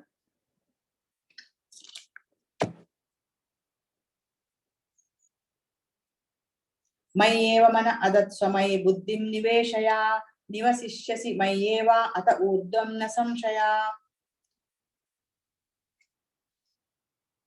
ದೇವತಮ ಪರಮಪುರುಷನಾದ ನನ್ನಲ್ಲಿ ಮನಸ್ಸನ್ನು ನಿಲ್ಲಿಸು, ನಿನ್ನ ಬುದ್ಧಿಯನ್ನು ಸಂಪೂರ್ಣವಾಗಿ ನನ್ನಲ್ಲಿ ತೊಡಗಿಸು, ಸಾಕು. ನಿಸ್ಸಂದೇಹವಾಗಿಯೂ ಇದರಿಂದ ನೀನು ಯಾವಾಗಲೂ ನನ್ನಲ್ಲಿ ವಾಸಿಸುವೆ. ಕೃಷ್ಣ ಇಲ್ಲಿ ಬೇರೆ ಬೇರೆ ರೀತಿಯಲ್ಲಿ ಯಾವ ರೀತಿ ಭಕ್ತಿ ಸೇವೆ ಸಲ್ಲಿಸಬಹುದು ಎಂದು ಹೇಳಿಕೊಡುತ್ತಿದ್ದಾನೆ.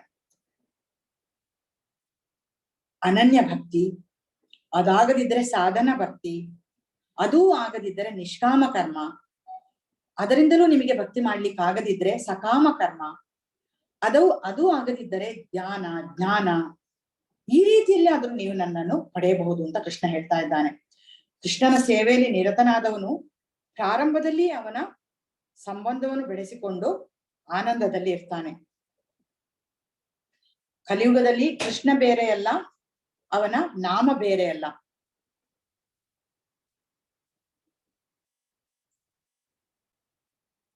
ಕಲಿಯುಗದಲ್ಲಿ ಕೃಷ್ಣ ನಾಮಾವತಾರದಲ್ಲಿ ಜನ್ಮ ತಾಳಿದ್ದಾನೆ, ಅವತಾರ ಮಾಡಿದ್ದಾನೆ.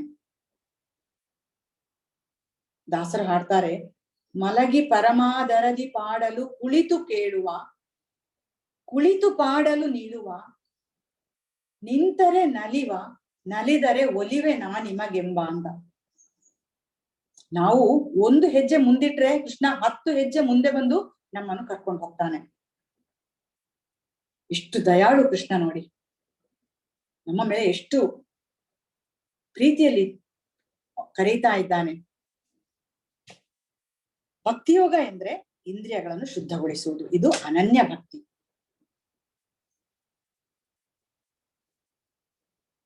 ಅತ ಚಿತ್ತಂ ಸಮಾಧಾತುಂ ನ ಶಕ್ನೋಸಿ ಮೈ ಸ್ಥಿರಂ ಅಭ್ಯಾಸ ಯೋಗೇನ ತಥೋ ಮಾಮಿಚ್ಚಾಪ್ತುಂ ಧನಂಜಯ. ಅರ್ಜುನ, ನಿಶ್ಚಲವಾಗಿ ನನ್ನಲ್ಲಿ ನಿನ್ನ ಮನಸ್ಸನ್ನು ನಿಲ್ಲಿಸಲು ಸಾಧ್ಯವಾಗದಿದ್ದರೆ ಭಕ್ತಿ ಯೋಗದ ನಿಯಂತ್ರಕ ತತ್ವಗಳನ್ನು ಅನುಸರಿಸಲು ಪ್ರಯತ್ನಿಸು. ಹೀಗೆ ನನ್ನನ್ನು ಸೇರುವ ಬಯಕೆಯನ್ನು ಬೆಳೆಸಿಕೋ. ಅನನ್ಯ ಭಕ್ತಿಯಲ್ಲಿ ಸಾಧನೆ ಮಾಡ್ಲಿಕ್ಕಾಗದಿದ್ರೆ, ಅನನ್ಯ ಭಕ್ತಿಯಲ್ಲಿ ಸೇವೆ ಸಲ್ಲಿಸಲು ಆಗದಿದ್ರೆ ನೀನು ಸಾಧನ ಭಕ್ತಿಯನ್ನು ಮೈಗೂಡಿಸಿಕೊ ಅಂತ ಕೃಷ್ಣ ಇಲ್ಲಿ ಹೇಳ್ತಾನೆ. ಅಂದ್ರೆ ನೀನು ಸಾಧನೆಯಲ್ಲಿ ತೊಡಗು. ಯಾವ ರೀತಿ ಸಾಧನೆ? ಸಂಕೀರ್ತನೆ, ಜಪ, ದೇವರ ಸೇವೆ, ಇದೆಲ್ಲ ಸಾಧನೆ. ಬೇರೆ ಬೇರೆ ರೀತಿಯ ಸಂಪರ್ಕದಿಂದ ನಮ್ಮ ಇಂದ್ರಿಯಗಳು ಮಲಿನಗೊಂಡಿದೆ. ನಾವು ಯಾರ್ಯಾರಿಗೋ ಸೇವೆ ಮಾಡ್ತಾ ಇರ್ತೇವೆ. ಆ ಸೇವೆಯನ್ನು ಕೃಷ್ಣನ ಕಡೆಗೆ ತಿರುಗಿಸಿದ್ರೆ ಕೃಷ್ಣನ ಪ್ರೇಮ ನಮ್ಮಲ್ಲಿ, ಕೃಷ್ಣ ಪ್ರೇಮ ನಮಗೆ ದೊರಕ್ತದೆ. ನಮ್ಮ ಮನಸ್ಸಿನಲ್ಲಿ ಪ್ರೇಮ ಸುಪ್ತವಾಗಿ ಇದೆ, ಅಡಗಿ ಕೂತಿದೆ. ಆ ಪ್ರೇಮದಿಂದಾಗಿ ನಾವು ಇನ್ನೊಬ್ಬರ ಸೇವೆ ಮಾಡ್ತಾ ಇರ್ತೇವೆ. ಅವರಿಂದ ನಾವು ನಿರೀಕ್ಷೆ ಮಾಡಿದ್ದು ನಮಗೆ ಸಿಕ್ಕದೆ ಹೋದಾಗ ನಮಗೆ ನಿರಾಶೆ ಆಗ್ತದೆ. ಆದ್ರೆ ಭಗವಂತನ ಮಟ್ಟಿಗೆ ಇದು ಹಾಗಾಗುವುದಿಲ್ಲ. ಭಗವಂತನ ಸೇವೆಯಲ್ಲಿ ನಾವು ತೊಡಗಿದ್ರೆ, ಪ್ರೇಮವನ್ನು ಅವನ ಕಡೆಗೆ ನಾವು ಹರಿಸಿದ್ರೆ, ನಾವು ನಿರೀಕ್ಷಿಸಿದ್ದಕ್ಕಿಂತ ದುಪ್ಪಟ್ಟು ನಮಗೆ ಸಿಗ್ತದೆ. ಅಲ್ಲಿ ನಾವು ನಿರಾಶರಾಗಬೇಕಾಗಿಲ್ಲ. ನಾಮ ಸಂಕೀರ್ತನೆ ಮಾಡುವುದು, ಮಂದಿರ ಸ್ವಚ್ಛಗೊಳಿಸುವಂತಹ ಕೆಲಸಗಳನ್ನು ಮಾಡುವುದು, ನೈವೇದ್ಯ ಮಾಡುವುದು, ಹೂಗಳನ್ನು ಅರ್ಪಿಸುವ ಮೂಲಕ ಸೇವೆ ಮಾಡುವುದು, ಈ ರೀತಿಯ ಅಭ್ಯಾಸಗಳನ್ನು ಮಾಡಬೇಕು. ಇದು ಸಾಧನಾ ಭಕ್ತಿ.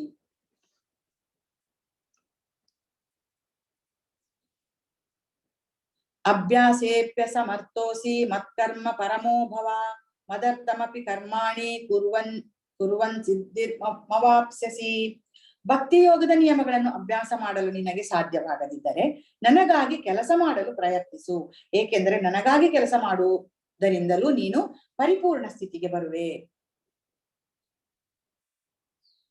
ಕೃಷ್ಣ ಮೊದಲು ಅನನ್ಯ ಭಕ್ತಿಯನ್ನು ಹೇಳಿದ, ಆಮೇಲೆ ಸಾಧನ ಭಕ್ತಿಯನ್ನು ಹೇಳಿದ. ಅನನ್ಯ ಭಕ್ತಿಯಲ್ಲಿ ಇರ್ಬೇಕು. ಅದಾಗದಿದ್ರೆ ಸಾಧನೆಯನ್ನು ಮಾಡಬೇಕು. ಸಾಧನೆಯನ್ನು ಮಾಡಲಾಗದಿದ್ರೆ ನೀವು ನನಗಾಗಿ ಕೆಲಸ ಮಾಡಿ. ಸದಾ ಕೃಷ್ಣನನ್ನು ಜಪ ಮಾಡುವುದು, ಕೃಷ್ಣ ಸದಾ ಆರಾಧಿಸುವುದು, ಇದು ಉನ್ನತ ಸ್ಥಿತಿ. ಆದ್ರೆ ಇದನ್ನು ಮಾಡಲು ನಿಮಗೆ ಕಷ್ಟವಾದರೆ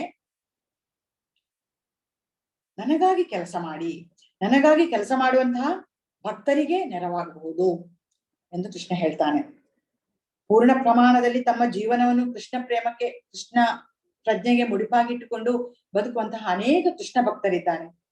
ಅವರಿಗೆ ನೆರವಾಗಿ ಅವರ ಕೆಲಸಗಳು ನೀವು ಹಂಚಿಕೊಳ್ಳುವ ಮೂಲಕ ನೀವು ಕೃಷ್ಣನಿಗಾಗಿ ಕೆಲಸ ಮಾಡಬಹುದು. ತನು ಮನ ಧನದಿಂದ ಅವರ ಸೇವೆಯನ್ನು ಮಾಡಬಹುದು.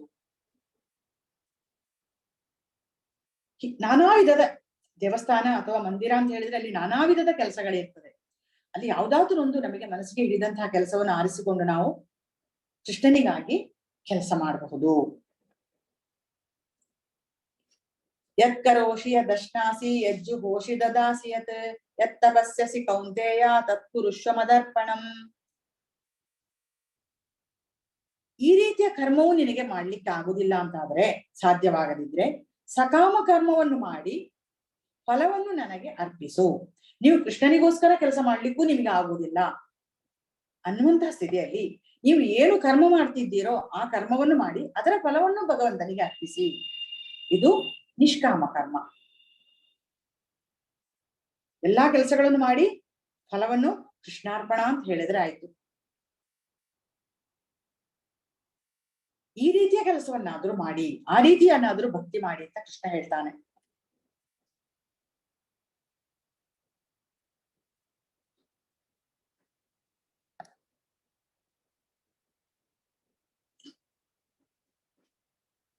ಅತೈತದಪಶ್ಯ ಚಕ್ತೋಸಿ ಕರ್ತುಂ ಮಧ್ಯೋಗಮಾಶ್ರಿತಃ ಸರ್ವಕರ್ಮ ಫಲತ್ಯಾಗಂ ತತಃ ಕುರು ಯಥಾತ್ಮವಾನ್. ನನ್ನ ಪ್ರಜ್ಞೆಯಲ್ಲಿ ಕೆಲಸ ಮಾಡಲು ನಿನಗೆ ಸಾಧ್ಯವಿಲ್ಲದಿದ್ದರೆ ನಿನ್ನ ಎಲ್ಲಾ ಕರ್ಮ ಫಲವನ್ನು ತ್ಯಾಗ ಮಾಡಿ ಆತ್ಮಸ್ಥಿತನಾಗಲು ಪ್ರಯತ್ನಿಸು. ನಿಮಗೆ ಕೆಲಸ ಮಾಡ್ಲಿಕ್ಕೆ ಆಗುದಿಲ್ಲ ಅಂತಹ ಸಮಯದಲ್ಲಿ ನೀವು ಎಲ್ಲಾ ಕೆಲಸದ ಕರ್ಮವನ್ನು ತ್ಯಾಗ ಮಾಡಿ, ಎಲ್ಲಾ ಕರ್ಮ ಫಲವನ್ನು ತ್ಯಾಗ ಮಾಡಿ ಸ್ಥಿತಪ್ರಜ್ಞನಾಗಿರಲು, 2ನೇ ಅಧ್ಯಾಯದಲ್ಲಿ ನಾವು ನೋಡಿದ್ದೇವೆ ಸ್ಥಿತಪ್ರಜ್ಞನ ಲಕ್ಷಣಗಳನ್ನು. ಆ ರೀತಿ ಸ್ಥಿತಪ್ರಜ್ಞನಾಗಿರಲು ಪ್ರಯತ್ನ ಪಡಿ ನೀವು ಅಂತ ಕೃಷ್ಣ ಹೇಳ್ತಾನೆ. ಶ್ರೇಯೋ ಹಿ ಜ್ಞಾನಮಭ್ಯಾಸ್ಯ ಜ್ಞಾನಾತ್ ಧ್ಯಾನಂ ವಿಶಿಷ್ಯತೆ ಧ್ಯಾನಾತ್ ಕರ್ಮ ಫಲತ್ಯಾಗಂ ಸ್ಥಗಾಂಚಿತ್ತರ ಅಂತರಂ.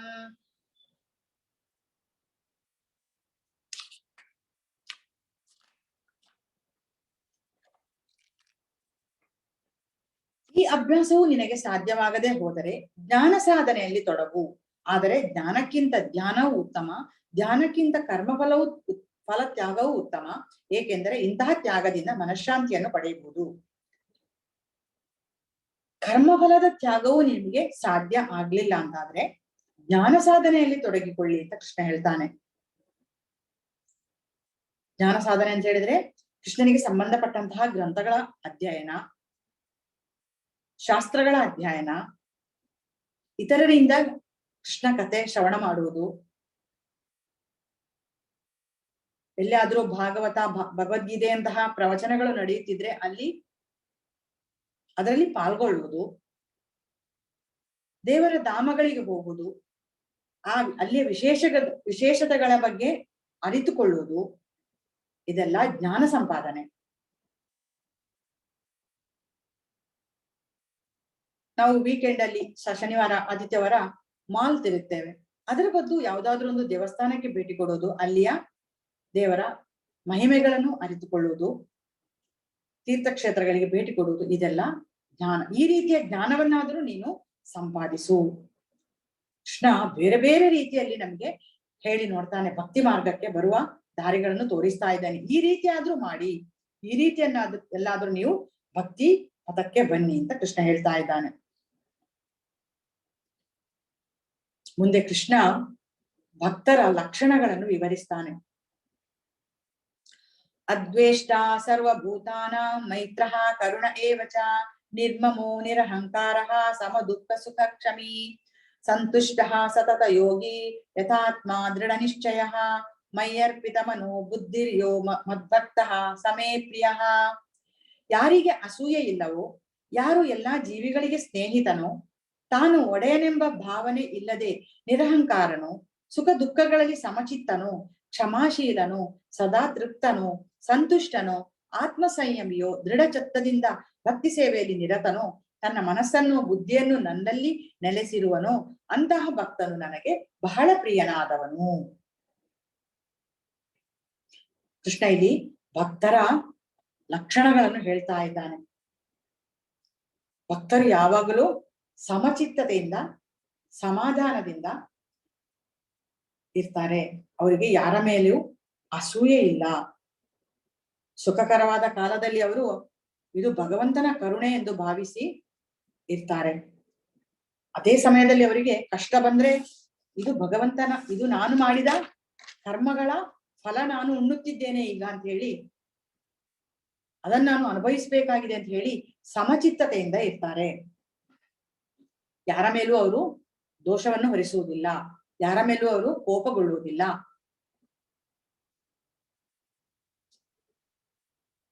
ಭಕ್ತರು ಯಾರಿಗೂ ಹೆಚ್ಚಿನ ಪ್ರಾಮುಖ್ಯತೆಯನ್ನು ಕೊಡುವುದಿಲ್ಲ, ಯಾರನ್ನು ಆಲಕ್ಷಿಸುವುದೂ ಇಲ್ಲ. ಅದೇ ಸಮಯದಲ್ಲಿ ಅವರು ಯಾರನ್ನು ಆಲಕ್ಷಿಸುವುದೂ ಇಲ್ಲ, ಯಾವುದರಲ್ಲೂ ಅಹಂಕಾರವನ್ನು ಕೊಡುವುದಿಲ್ಲ. ಮಾನ ಅಪಮಾನಗಳನ್ನು ಅವರು ಸಮಚಿತ್ತತೆಯಿಂದ ಸಮಾನವಾಗಿ ಸ್ವೀಕಾರ ಮಾಡ್ತಾರೆ. ಕನಕದಾಸರು ಹಾಡ್ತಾರೆ, ತಂದೆ ತಾಯಿಯ ಬಿಟ್ಟು ತಪವ ಮಾಡಲಬಹುದು, ದಾಯಾದಿ ಬಂಧುಗಳ ಬಿಡಲಬಹುದು, ರಾಯ ಮುನಿದರೆ ಮತ್ತೆ ರಾಜ್ಯವ ಬಿಡಬಹುದು, ಕಾಯಜ ಪಿತ ನಿನ್ನ ಅಡಿಯ ಬಿಡಲಾಗದು ಅಂತ. ತಂದೆ ತಾಯಿಗಳನ್ನು ಬಿಟ್ಟು ಜಪ ಮಾಡಬಹುದು, ಜಪ ತಪಾದಿಗಳನ್ನು ಅಂತಹ ಕಾರ್ಯಗಳನ್ನು ಮಾಡಬಹುದು, ದಾಯಾದಿ ಬಂಧುಗಳನ್ನು ತ್ಯಜಿಸಬಹುದು. ರಾಯ ಮುನಿದರೆ ಅಂದ್ರೆ ರಾಜ ಮುನಿದರೆ ಆ ರಾಜ್ಯವನ್ನೇ ಬಿಟ್ಟು ಹೋಗ್ಬಹುದು. ಆದ್ರೆ ಕಾಯಜ ಪಿತ ನಿನ್ನ ಅಡಿಯ ಬಿಡಲಾಗದು, ದೇವರ ಧ್ಯಾನವನ್ನು, ದೇವರ ಸೇವೆಯನ್ನು ಬಿಡಲು ಸಾಧ್ಯವಿಲ್ಲ. ಯಾವುದೇ ಸಂದರ್ಭದಲ್ಲಿ ಭಕ್ತರು ಕೃಷ್ಣನ ಸೇವೆಯಿಂದ ಹಿಂದೆಗೆಯುವುದಿಲ್ಲ. ಅವರು ಯಾವುದು ಅವರ ಮನಸ್ಸನ್ನು ಕಲಪುವುದಿಲ್ಲ. ಅಂತಹ ಮನುಷ್ಯನು, ಅಂತಹ ಭಕ್ತನು ನನಗೆ ಬಹಳ ಪ್ರಿಯನಾದವನು ಅಂತ ಕೃಷ್ಣ ಇಲ್ಲಿ ಹೇಳ್ತಾನೆ.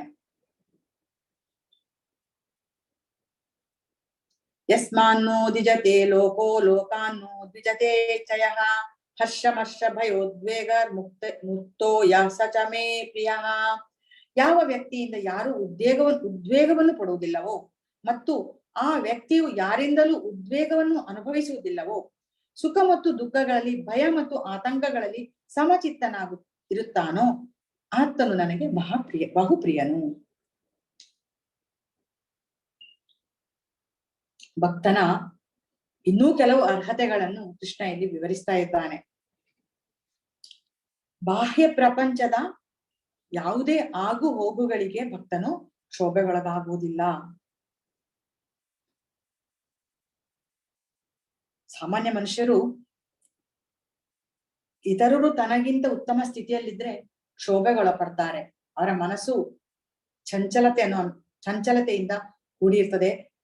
ಅವರು ವಿಚಲಿತರಾಗ್ತಾರೆ.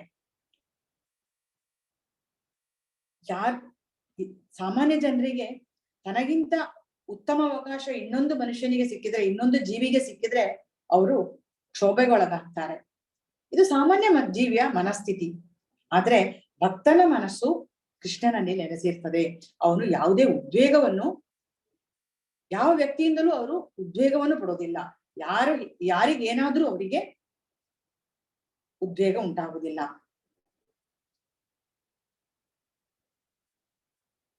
ಯಾವ ವಿಷಯದಿಂದಲೂ ಅವರು ವಿಚಲಿತರಾಗುವುದಿಲ್ಲ. ಅಂತಹ ಭಕ್ತನು ನನಗೆ ಬಹುಪ್ರಿಯನಾದವನು ಅಂತ ಕೃಷ್ಣ ಇಲ್ಲಿ ಹೇಳ್ತಾನೆ.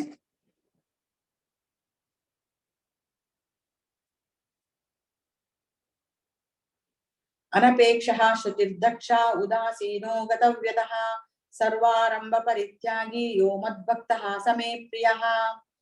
ಚಟುವಟಿಕೆಗಳ ಸಾಮಾನ್ಯ ನಡೆಯನ್ನು ಅವಲಂಬಿಸದಿರುವ, ಪರಿಶುದ್ಧನಾದ, ದಕ್ಷನಾದ, ಚಿಂತೆ ಇಲ್ಲದ, ಎಲ್ಲಾ ನೋವುಗಳಿಂದ ಮುಕ್ತನಾದ, ಯಾವ ಫಲಕ್ಕಾಗಿಯೂ ಶ್ರಮ ಪಡದ ಭಕ್ತನು ನನಗೆ ಪ್ರಿಯನಾದವನು. ಭಕ್ತನು ಶ್ರೀಮಂತನಾಗಿರ್ಬೋದು, ಬಡವನಾಗಿರ್ಬೋದು, ಆದ್ರೆ ಅವನಿಗೆ ಕೃಷ್ಣನ ಧ್ಯಾನವನ್ನು ಬಿಟ್ಟು ಬೇರೆ ಯಾವುದೇ ಉದ್ಯೋಗ ಇಲ್ಲ. ಯಾರನ್ನೂ ಅವನು ಅವಲಂಬಿಸುವುದಿಲ್ಲ. ಯಾರ ಮುಂದೆಯೂ ಅವರು ಕೈ ಚಾಚುವುದಿಲ್ಲ, ಯಾವುದಕ್ಕಾಗಿಯೂ ಕೈ ಚಾಚುವುದಿಲ್ಲ. ದೇವರಿಗಾಗಿ ಅವರು ಕೈ ಚಾಚಬಹುದು, ಆದ್ರೆ ಅವರ ವೈಯಕ್ತಿಕ ಕೆಲಸಕ್ಕಾಗಿ ಅವರು ಯಾವರ ಮುಂದೆಯೂ ಕೈ ಚಾಚುವುದಿಲ್ಲ. ದೇವರ ಸೇವೆಗಾಗಿ ಅವರು ಬಹುಶಃ ಯಾರಾದ್ರೂ ಉಪಕಾರವನ್ನು ಕೇಳಬಹುದು, ಆದ್ರೆ ವೈಯಕ್ತಿಕವಾಗಿ ಅವರು ಯಾರಿಂದಲೂ ಏನನ್ನೂ ಬಯಸುವುದಿಲ್ಲ. ತಮ್ಮ ಸ್ಥಿತಿಯನ್ನು ಮೇಲೆತ್ತಿಕೊಳ್ಳಿಕ್ಕೆ ಅವರು ಉಗ್ರ ಕರ್ಮವನ್ನು ಮಾಡುವುದಿಲ್ಲ, ಕಷ್ಟಪಟ್ಟು ಕೆಲಸವನ್ನು ಮಾಡುವುದಿಲ್ಲ. ಇದು ನನಗೆ ಈ ಜನ್ಮದಲ್ಲಿ ಇಷ್ಟು ಕೃಷ್ಣ ದಯಪಾಲಿಸಿದ್ದಾನೆ ಅಂತ ಹೇಳುವ ಮನಸ್ಥಿತಿಯಲ್ಲಿ ಅವರು ಇರ್ತಾರೆ. ಎಲ್ಲಾ ಚಿಂತೆ ನೋವುಗಳಿಂದ ಅವರು ಮುಕ್ತರಾಗಿರ್ತಾರೆ. ಏನು ದೊರೆತಿದೆಯೋ ಅದರಲ್ಲಿ ಅವರು ತೃಪ್ತಿಯಿಂದ ಇರ್ತಾರೆ. ಬ್ರಹ್ಮಚಾರಿ ಆದ್ರೂ, ಗೃಹಸ್ಥನಾದ್ರೂ, ಸನ್ಯಾಸಿ ಆದ್ರೂ ಯಾರಾದ್ರೂ ಹಣ ಕೊಟ್ರೆ ಅವರು ತೆಗೆದುಕೊಳ್ತಾರೆ, ಅವರಾಗಿ ಯಾರ ಮಂದಿ ಅವರು ಕೈ ಚಾಚುವುದಿಲ್ಲ.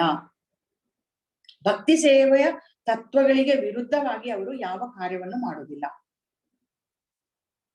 ಆದ್ರೂ ಕೂಡ ಎಷ್ಟೋ ಮಠ ಮಂದಿರಗಳಲ್ಲಿ, ಸನ್ಯಾಸಿಗಳಿಂದ ನಡೆಸಲ್ಪಡುವಂತಹ ಮಠ ಮಂದಿರಗಳಲ್ಲಿ ನಾವು ನೋಡ್ತೇವೆ,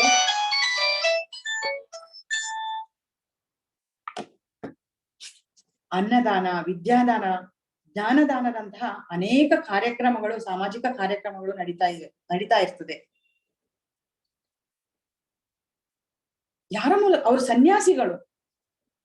ಹೇಗೆ ನಡೀತಾ ಇರ್ತದೆ? ಭಗವಂತ ದಾನಿಗಳ ಮೂಲಕ ಭಕ್ತರ ಅಭೀಷ್ಟವನ್ನು ನೆರವೇರಿಸ್ತಾನೆ. ದಾನಿಗಳ ಮೂಲಕ ಸನ್ಯಾಸಿಗಳಿಗೆ ಸಹಾಯ ಒದಗಿಸ್ತಾನೆ ಭಗವಂತ. ಆ ರೀತಿಯಾಗಿ ಅನ್ನದಾನ, ವಿದ್ಯಾದಾನ, ಜ್ಞಾನದಾನದಂತಹ ಕರ್ಮಗಳು ಸಮಾಜದಲ್ಲಿ ನಡೆಯುತ್ತದೆ. ಯೋ ನ ಹೃಷ್ಯತಿ ನ ದ್ವೇಷ್ಟಿ ನ ಶೋಷತಿ ನ ಕಾಂಕ್ಷತಿ ಶುಭಾಶುಭ ಪರಿತ್ಯಾಗಿ ಭಕ್ತಿ ಮಾನ್ಯ ಸಮೇ ಪ್ರಿಯ. ಯಾರು ಹರ್ಷ ಪಡುವುದಿಲ್ಲವೋ, ದುಃಖ ಪಡುವುದಿಲ್ಲವೋ, ಯಾರು ಶೋಕಿಸುವುದಿಲ್ಲವೋ, ಬಯಸುವುದಿಲ್ಲವೋ, ಯಾರು ಶುಭಾಶುಭಗಳನ್ನು ಪರಿತ್ಯಾಗ ಮಾಡುತ್ತಾರೆಯೋ ಅಂತಹ ಭಕ್ತನು ನನಗೆ ಪ್ರಿಯನಾದವನು. ಭಕ್ತನಾದವನಿಗೆ ಪ್ರಾಪಂಚಿಕ ಲಾಭದಲ್ಲಿ ಆಸಕ್ತಿ ಇರುವುದಿಲ್ಲ. ಭವ್ಯವಾದ ಮನೆಯನ್ನು ಕಟ್ಟಬೇಕು, ಆಡಂಬರದ ಜೀವನ ಸಾಗಿಸ್ಬೇಕು, ಅದರಲ್ಲಿ ಆಡಂಬರದ ರೀತಿಯಲ್ಲಿ ಆ ಮನೆಯಲ್ಲಿ ವಾಸ ಮಾಡಬೇಕು ಅಂತ ಹೇಳುವ ಯಾವುದೇ ರೀತಿಯ ಆಸೆ ಇರುವುದಿಲ್ಲ. ಬದಲಾಗಿ ಒಂದು ಭವ್ಯವಾದ ಮಂದಿರವನ್ನು ನಿರ್ಮಾಣ ಮಾಡುತ್ತಿದ್ರೆ ಅಲ್ಲಿ ಅವನು ಪಾಲ್ಗೊಳ್ತಾನೆ, ಅದರಲ್ಲಿ ಅವನಿಗೆ ಸಂತೋಷ ಇದೆ. ಎಲ್ಲಾ ಬಗೆಯ ಶುಭ ಅಶುಭಗಳನ್ನು ಅವನು ಒಂದೇ ರೀತಿಯಲ್ಲಿ ಅವನು ಸ್ವೀಕರಿಸ್ತಾನೆ. ಅವನು ಸತ್ತವರಿಗಾಗಿ ದುಃಖಿಸುವುದಿಲ್ಲ.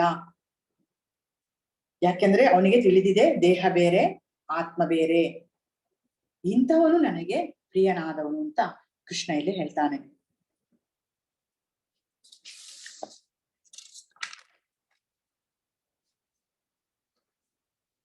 ಸಮಃ ಶತ್ರೌ ಚ ಮಿತ್ರೇ ಚ ತಥಾ ಮಾನಾಪಮಾನಯೋ ಶೀತೋಷ್ಣ ಸುಖ ದುಃಖೇಶು ಸಂಗ ವಿವರ್ಜಿತಃ ತುಲ್ಯ ನಿಂದಾಸ್ತು ತಿರ್ಮೌನಿ ಸಂತುಷ್ಟೋ ಯೇನ ಕೇನಚಿತ್ ಅನಿಕೇತಃ ಸ್ಥಿರಮಕ್ತಿರ್ಭಕ್ತಿಮಾನ್ ಮೇ ಪ್ರಿಯೋ ನರಃ. ಮಿತ್ರರು ಶತ್ರುಗಳ ವಿಷಯದಲ್ಲಿ ಒಂದೇ ರೀತಿ ಇರುವವನು, ಮಾನಾಪಮಾನಗಳಲ್ಲಿ, ಶೀತೋಷ್ಣಗಳಲ್ಲಿ, ಕೀರ್ತಿ ಅಪಕೀರ್ತಿಗಳಲ್ಲಿ ಸಮಚಿತ್ತನಾಗಿರುವವನು, ಕಲ್ಮಶವನ್ನುಂಟು ಮಾಡುವ ಎಲ್ಲಾ ಸಹವಾಸಗಳಿಂದ ಮುಕ್ತನು, ಸದಾ ಮೌನಿಯಾಗಿದ್ದು ಅಲ್ಪತೃಪ್ತನು, ವಾಸಸ್ಥಳದಲ್ಲಿ ಆಸಕ್ತಿ ಇಲ್ಲದವನು, ಸ್ಥಿರಮತಿಯು, ಭಕ್ತಿ ಸೇವೆಯಲ್ಲಿ ನಿರತನೂ ಆದವನು ನನಗೆ ಬಹುಪ್ರಿಯನಾದವನು.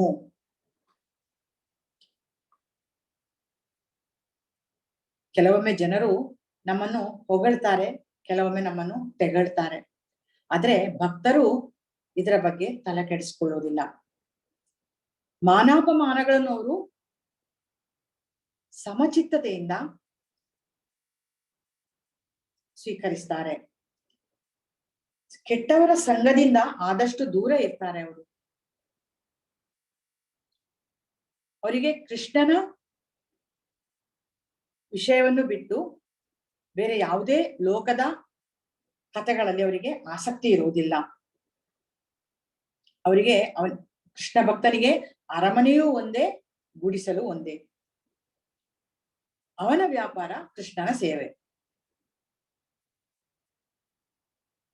ದಾಸರು ಹಾಡ್ತಾರೆ, ಒಂದು ಕಾಲದಲ್ಲಿ ಆನೆ ಕುದುರೆ ಮೇಲ್ ನಡೆಸುವೆ, ಒಂದು ಕಾಲದಲ್ಲಿ ಬರೆಗಾಲಲ್ಲಿ ನಡೆಸುವೆ, ಒಂದು ಕಾಲದಲ್ಲಿ ಮೃಷ್ಟಾನ್ನ ಉಣಿಸುವೆ, ಒಂದು ಕಾಲದಲ್ಲಿ ಉಪವಾಸವಿರಿಸುವೆ, ನಿನ್ನ ಮಹಿಮೆಯ ನೀನೇ ಬಲ್ಲೆಯೋ ದೇವ ಪನ್ನಗ ಶಯನ ಶ್ರೀ ಪುರಂದರ ವಿಠಲ ಅಂತ ಪುರಂದರದಾಸರು ಹಾಡ್ತಾರೆ.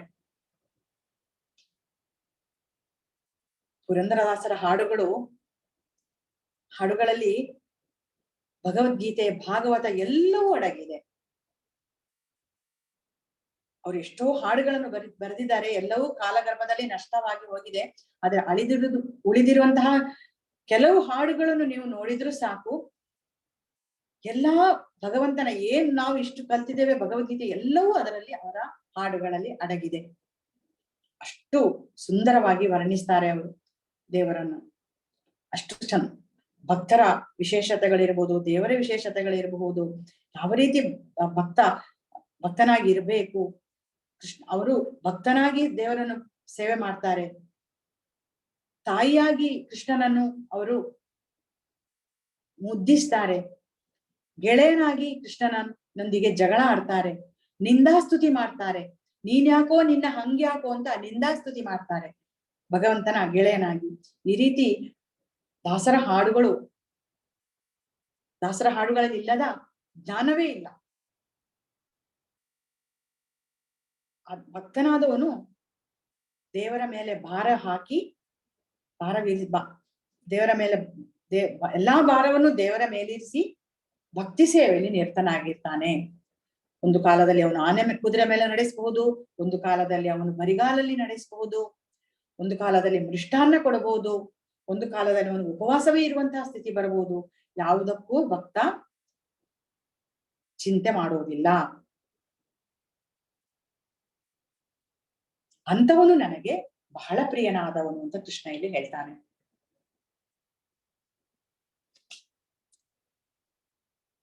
ಏತು ಧರ್ಮ್ಯಾಮೃತಮಿದಂ ಯಥೋಕ್ತ ಪರ್ಯುಪಾಸತೆ ಶ್ರದ್ಧಾದಾನ ಮತ್ಪರಮಾ ಭಕ್ತಾಸ್ತೆ ಅತೀವ ಮೇ ಪ್ರಿಯ.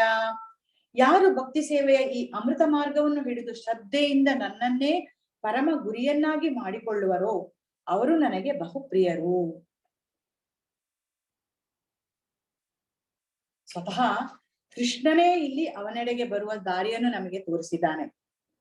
ಯಾವ ರೀತಿಯಾಗಿ ನೀವು ನನ್ನಲ್ಲಿಗೆ ಬರಬಹುದು, ಈ ದಾರಿ ಅಥವಾ ಆ ದಾರಿ, ಬೇರೆ ಬೇರೆ ರೀತಿಯ ದಾರಿಗಳನ್ನು ನಮಗೆ ತೆರೆದಿಟ್ಟಿದ್ದಾನೆ ಕೃಷ್ಣ. ಒಂದನ್ನಾದ್ರೂ ಆರಿಸಿ ನೀವು ನನ್ನಲ್ಲಿಗೆ ಬನ್ನಿ, ನನ್ನನ್ನು ಅನನ್ಯವಾಗಿ ಚಿಂತಿಸಿ, ಅದು ಸಾಧ್ಯವಾಗದಿದ್ದರೆ ಭಕ್ತಿಯೋಗದ ನಿಯಂತ್ರಕ ತತ್ವಗಳನ್ನು ಅನುಸರಿಸಿ, ಅದು ಸಾಧ್ಯವಾಗದಿದ್ದರೆ ನನಗಾಗಿ ಕೆಲಸ ಮಾಡಿ, ಅದು ಕಷ್ಟ ಎಂದೆನಿಸಿದ್ರೆ ಕರ್ಮಫಲವನ್ನು ತ್ಯಾಗ ಮಾಡಿ, ಅದು ಕಷ್ಟ ಎನಿಸಿದ್ರೆ ಅದು ಕಷ್ಟ ಅಂತ ನಿಮಗೆ ಅನ್ನಿಸಿದ್ರೆ ಜ್ಞಾನ ಸಂಪಾದನೆಯಲ್ಲಿ ತೊಡಗಿಕೊಳ್ಳಿ, ಹೇಗಾದರೂ ನೀವು ನನ್ನಲ್ಲಿಗೆ ಬನ್ನಿ ಎಂದು ಕೃಷ್ಣ ಹೇಳ್ತಾನೆ. ಬೇರೆ ಬೇರೆ ದಾರಿಗಳನ್ನು ನಮಗೆ ಅವನು ತೆರೆದಿಟ್ಟಿದ್ದಾನೆ. ನಾವು ದೃಢ ಮನಸ್ಸಿನಿಂದ ಒಂದು ಹೆಜ್ಜೆ ಮುಂದಿಟ್ರೆ ಕೃಷ್ಣ 10 ಹೆಜ್ಜೆ ಮುಂದೆ ಬಂದು ನಮ್ಮ ಕೈ ಹಿಡಿತಾನಂತೆ.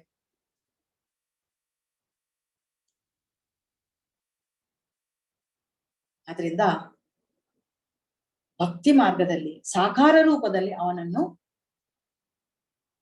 ಪೂಜಿಸುವ, ಆರಾಧಿಸುವ ಭಕ್ತಿ ಯೋಗವೇ ಅತ್ಯಂತ ಶ್ರೇಷ್ಠ. ಭಕ್ತಿ ಯೋಗ ಎಷ್ಟು ಉತ್ತಮ ಅಂತ ಹೇಳುವುದನ್ನು ನಾವು ನೋಡಿದ್ದೇವೆ. ಈ ಪರ್ವತಗಳಲ್ಲೇ ಹಿಮಾಲಯ ಉತ್ತಮವಾದದ್ದು, ಅತ್ಯುನ್ನತವಾದದ್ದು, ಅದರಲ್ಲೂ ಮೌಂಟ್ ಎವರೆಸ್ಟ್ ಅತ್ಯುನ್ನತ ಶಿಖರ. ಅದೇ ರೀತಿ ಯೋಗಗಳೆಲ್ಲವೂ ಉತ್ತಮ, ಆದ್ರೆ ಭಕ್ತಿ ಮಾರ್ಗ, ಭಕ್ತಿ ಯೋಗ ಅಂತ ಹೇಳೋದು ಅತ್ಯುನ್ನತ ಶಿಖರ. ಅದನ್ನು ಹಿಂದಿನಿಂದಲೂ ಪ್ರತಿಪಾದಿಸಿಕೊಂಡು ಬಂದಿದ್ದಾನೆ ಕೃಷ್ಣ. ಭಕ್ತಿ ಮಾರ್ಗದಲ್ಲಿ ಬನ್ನಿ, ಭಕ್ತಿ ಮಾರ್ಗದಲ್ಲಿ ನನ್ನ ಸೇವೆ ಮಾಡಿ. ಅದನ್ನು ಇವತ್ತು 12ನೇ ಅಧ್ಯಾಯದಲ್ಲೂ ಪುನಃ ಕೃಷ್ಣ ಹೇಳ್ತಾ ಇದ್ದಾನೆ.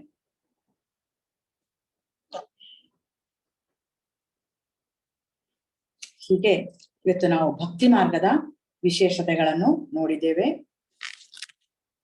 ಕೃಷ್ಣನ ಪೂಜೆ ಯಾವ ರೀತಿ ಮಾಡ್ಬೇಕು, ಸಾಕಾರ ರೀತಿಯ ಪೂಜೆಯೇ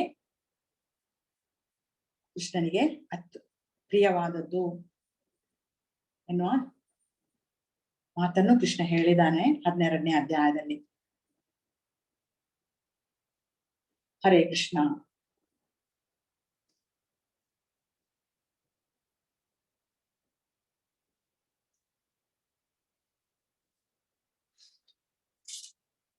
ಯಾರಿಗಾದ್ರೂ ಏನಾದ್ರೂ ಪ್ರಶ್ನೆಗಳಿದ್ರೆ ಕೇಳಬಹುದು.